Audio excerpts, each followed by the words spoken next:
Hi guys, welcome to my channel. As you can see, I'm not in my office, so in the comments, could you let me know what the audio's like? Otherwise, it's just going to be a silent video.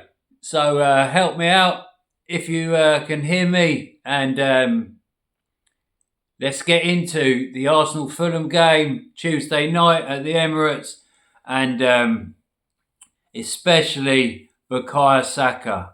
In the second half, Bukayo Saka come on for Ethan Nwaneri. Even when he stood up, Saka on the bench unzipped his jacket on the half-hour mark. The crowd were going mental because they knew what was happening. They all stood to their feet, especially around the dugout area, and the roar was immense as he walked on.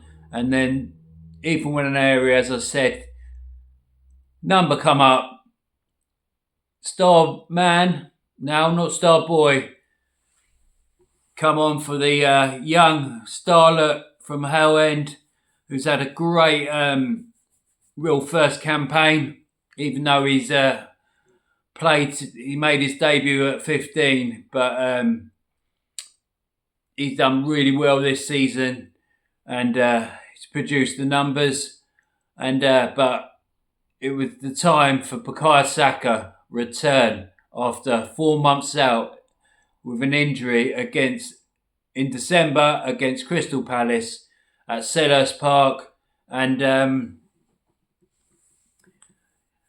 I thought he was just going to bed himself in and see how he would like get on the pitch and, like I said, bed himself in, play a few passes, if he could beat a man, but like test the hamstring out. But boy, oh boy, what a difference this lad makes.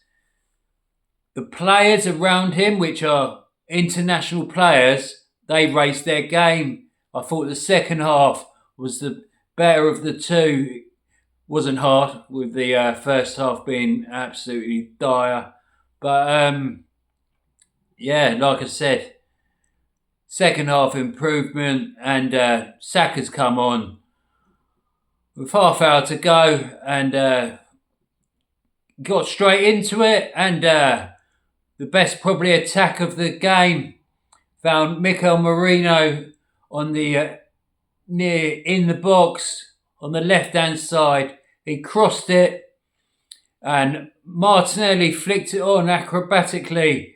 And who was there at the far post to head it in? Bukayo Saka. He's back with a bang, scoring a goal. The Saka chant was all around him. I'm not going to do the Saka chant. Bukayo. And the fans were going mental. He was celebrating like I'm back. And all the players ran over to him, congratulating him, smiles on their face.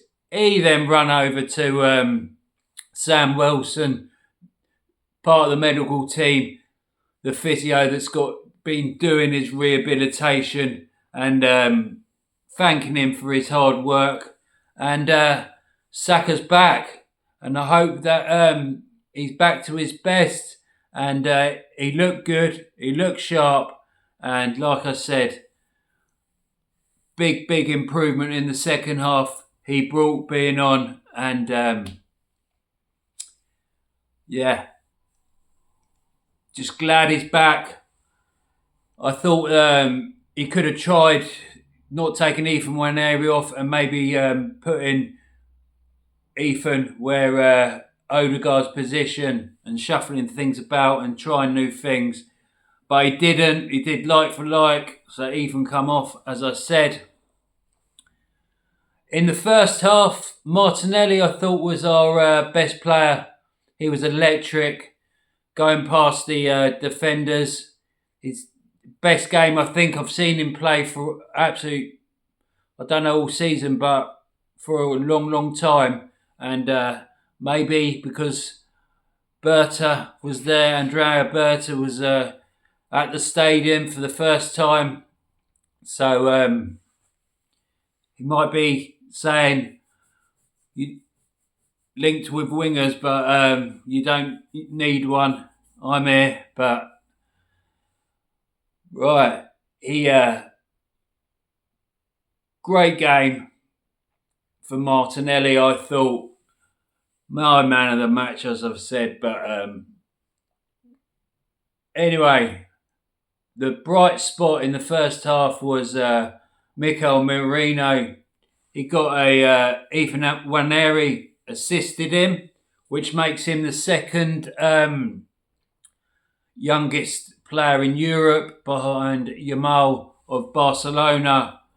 He's 16 years of age and so many days, but Ethan Waneri has just turned 18, but he's got joint goals and assists with Yamal, which is really, really good achievement for himself. He's broke a few records in Europe, and it shows he had a great under-21 game. But he assisted for Mikel Merino. Good footwork in the box, and hit it with his right foot, and slight deflection. But Merino got the goal, and Arsenal went 1-0 up. And that was the highlight of the first half.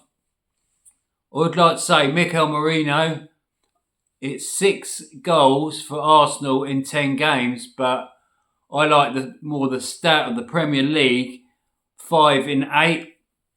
And I think even Kai Havertz wouldn't have got that. So well done to Mikel Merino. A lot of supporters are negative about him, but he's doing a job, and he's doing it with a good tally of goals.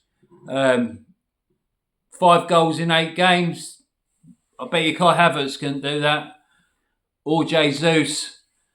But yeah, he got another goal, and he will be starting against Real Madrid in the first leg at the Emirates next week, next Tuesday. But before that, we've got Everton to go through. But the sour taste left in our mouths was at the beginning of the first half, on the 14th minute mark, when Gabriel was running through with Fulham were on a break. They were attacking. He was sprinting, and you saw him slow down into a jog and hold his hamstring. He carried on kind of defending as much as he could, but he was done. It was his hamstring. Eventually went down. Physio come on, and he did walk off, but with a limp, and it looked like hamstring. They could be 3 to 5 weeks at least. So he's out of the quarterfinal Champions League our season. He was the least player you wanted to get injured, but he did. And miracles can happen, but like I said, the least player you wanted to go down at this stage. Could have rested him. I wouldn't mind Kivior starting instead of Gabriel, or rest Saliba, one of the two, because if them getting injured along with Timber, I thought we'd have a really good defensive display in both legs of the Champions League, and try and nick it. We can get a couple of goals or just one, and to go to the Bernabeu in the second leg, but it's looking doubtful with Gabriel out. Real big miss. And so we go on, and Kivior come on the quarter of an hour mark, and played majority of the game. And if we defend like we did against Fulham, they got 1 goal back. If we defend like that, they had multiple chances. We looked rocked at the back, and we defend like that against Real Madrid, Mbappe and co. They will destroy us. They're more clinical, better players, and they will destroy us. Junior, Vinicius Junior, Mbappe, Bellingham, Rodrigo, they will kill us if we defend like that. Absolutely destroy us. The only bright sparks, I thought Miles Lewis-Skelly played well in the defence and could have rested, and I hope he is rested because I don't want Timber to be out of the first leg as well. That is not what we want. So if he's fine after his injury that he picked up against Fulham, hopefully he is fine. But if he's not, we're royally screwed, to be honest. And we've got a makeshift back four.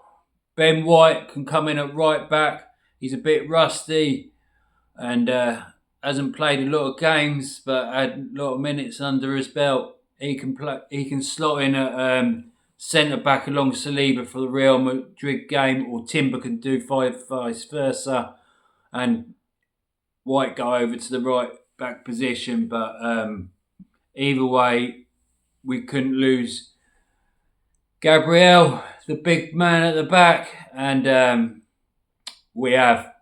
Anyone that thinks there's a chance are deluded. Right, so that's Saka. Great comeback, great goal, but with the Gabriel, leaves a sour taste in the mouth going into the Champions League. First leg at the Emirates, and then the second leg in Balboa. But Balboa, Rocky. Actually, anniversary of Rocky on March, wasn't it? So, thoughts with your family. Rocky was one of my, when I was younger, was one of my favourite players, and just condolences to the family again. It's been a long time, but your song is still sung around the Emirates as it was at Highbury. So that shows great respect to what you were as a player. Right, bring on Everton, Goodison Park, Saturday, and I'll do a preview for that, and I'm sure I'm going to do some more videos. Bye-bye. U to B, Guna.